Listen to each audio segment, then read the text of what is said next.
Hiya, hiya. What do I call myself? Someone asked me. I call myself an Americanologist. Well, a prophet.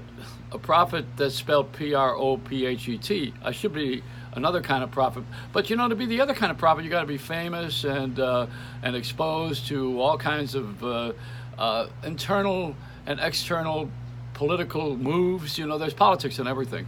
And I don't want to be in that thing because I don't like to be arguing on the air with people who are misinformed. And I don't want to present guests who are going to misinform you. So it's kind of a balance. I don't like to be on the air with misinformation or Mr. Information. I don't want to be there and give you things that you don't need. I want to be able to present things in comedy and conscience. That's why I call this thing Comedy and Conscience. I want you to understand a little bit about what I'm doing. That's why I'm going through it now. Instead of just doing my comedy, I want to explain my comedy, which makes it not funny. And I'm doing things that I mean, for instance, listen, this is Bill Clinton with a cigar from Monica Lewinsky. Inside of Bill Clinton is Monica Lewinsky. Well, or Bill Clinton inside of Monica Lewinsky. And then inside of Monica, where is Hillary? Is she in here somewhere? Yeah, there she is. She's way at the bottom. She's the bottom. Hey, you know what? This is a tough thing. Clinton gave Russia the economy because they didn't have any banking. They have no mortgages. You could not own any property. And he sent Pat Clarity from New York over to set up banking for them, and that's how they got money. So Russia was not anywhere until we gave them their economy. We gave them their economy. They have our model. China didn't have anything till Nixon went over there, and then he talked about them. They didn't get anything from Marco Polo. He brought silks back and tea and motion pictures eventually in the turn of the century. But the fact of the matter is we gave them economy. We gave them what we have, and then they call us capitalist pigs. Iran, I'll tell you what happened. I had a guy on the air with me, Tom Shane, who was the head of the FBI stolen art. And he and his partner discovered all of the art that was in the Iranian administration of the Shah before the mullahs came in and decided they're going to make moolah off of the art, if you'll pardon the bad pun. But the Western art has titties and body parts because that's what the artists did. Da Vinci and all the Impressionists, everybody painted. Michelangelo painted weenies. That's what they did with their statues and their paintings. So what happened is they had a collection of art with the Shah of Iran, who was the leader of the country with his wife. What was she? She was he was the Tsar? No. He was the Shah, that's right, and she was a Shahzeen, I guess. Anyway, they collected this great art. They put it in the basement of the palace in Iran, in Tehran, after they had deposed the Shah of Iran, and the mullah and the government of Iran, the Muslim religious people came in, and they did not want to have all of that Western art because it shows body parts. That's against their religion.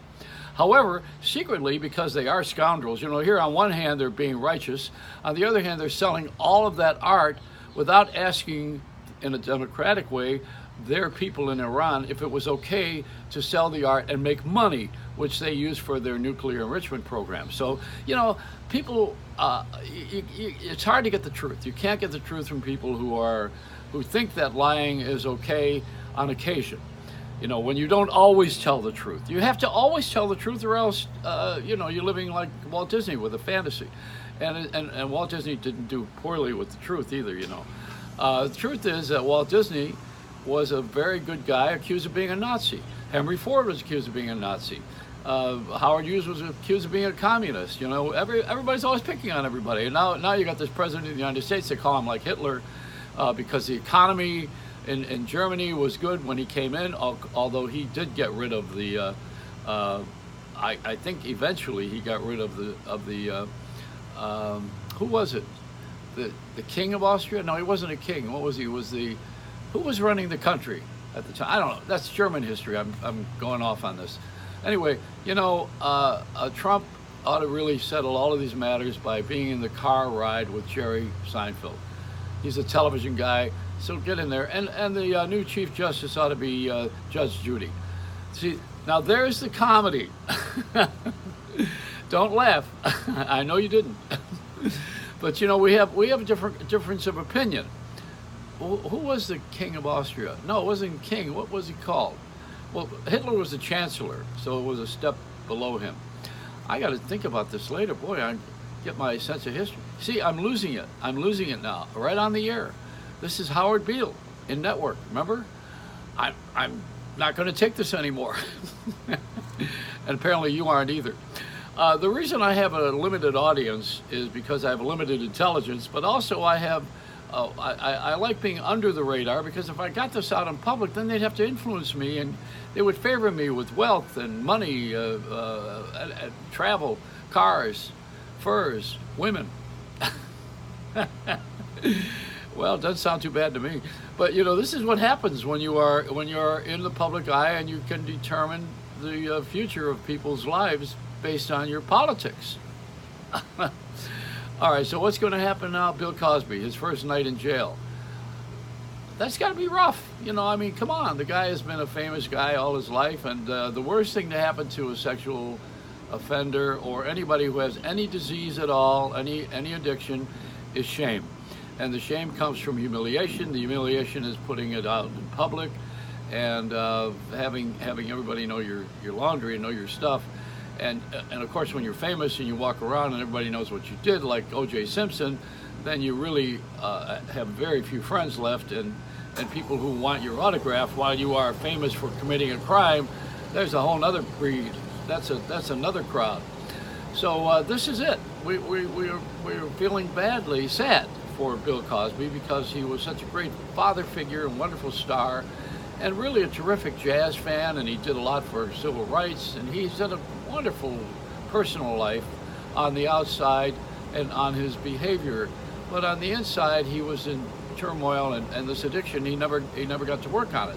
So I prefer to think of this as being something he needs to do as a disease carrier. He needs to work on the issue rather than to punish him for something that's never going to change him.